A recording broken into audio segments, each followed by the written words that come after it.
Building a great resume is so important these days. But if you are unsure how to do that when you have little experience, ElevateEdAZ is here to help.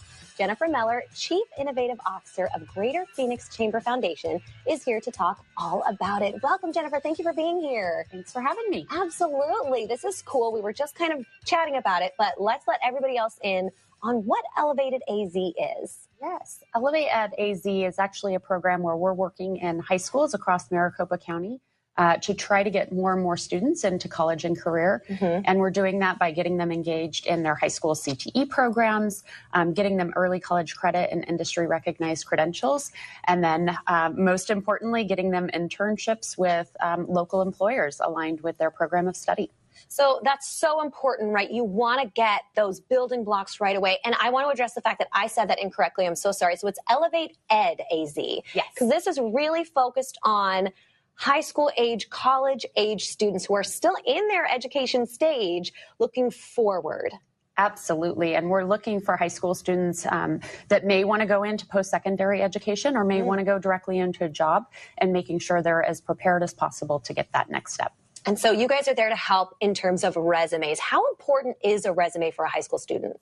Everyone should have a good updated resume that's very clear on your skills and the types of things that you bring forward to a job.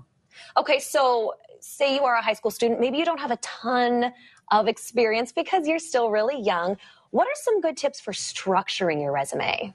Yeah, I think a couple of key things. One is make sure you use just a professional, polished resume format. And you can Google resume formats and you'll find lots of options. I'm sure.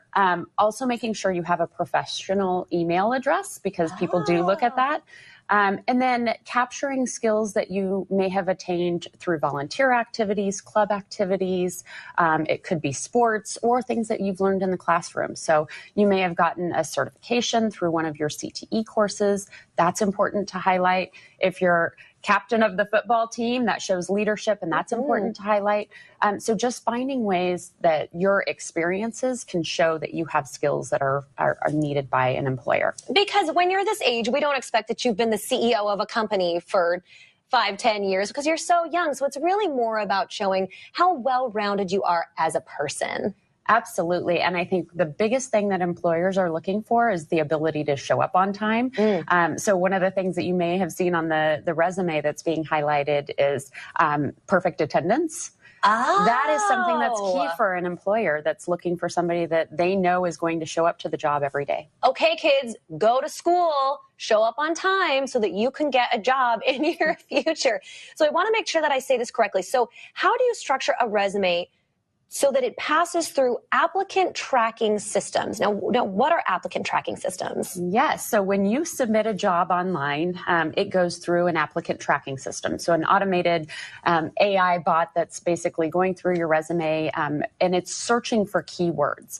So when you're structuring your resume, you want to make sure that you're including some of those keywords. So if you're applying for a job that has customer service, right, then you want to make sure that your resume is aligned and has customer service highlighted throughout your resume.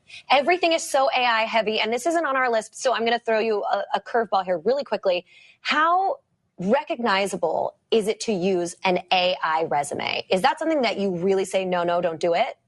I am a big believer in using AI, but using it as a guide and a tool to start. Gotcha. So you don't want to create an AI resume that doesn't align with your experience. You want to be able to make sure it's accurate and that it speaks to your experience. Awesome. So use the tool as a tool, but make sure that you put your human fingerprint on that. Absolutely. Okay, Jennifer, this was so great. Thank you for all that information. And we'll have more information on our website so you can check all about ElevateEdAZ. Thank you again.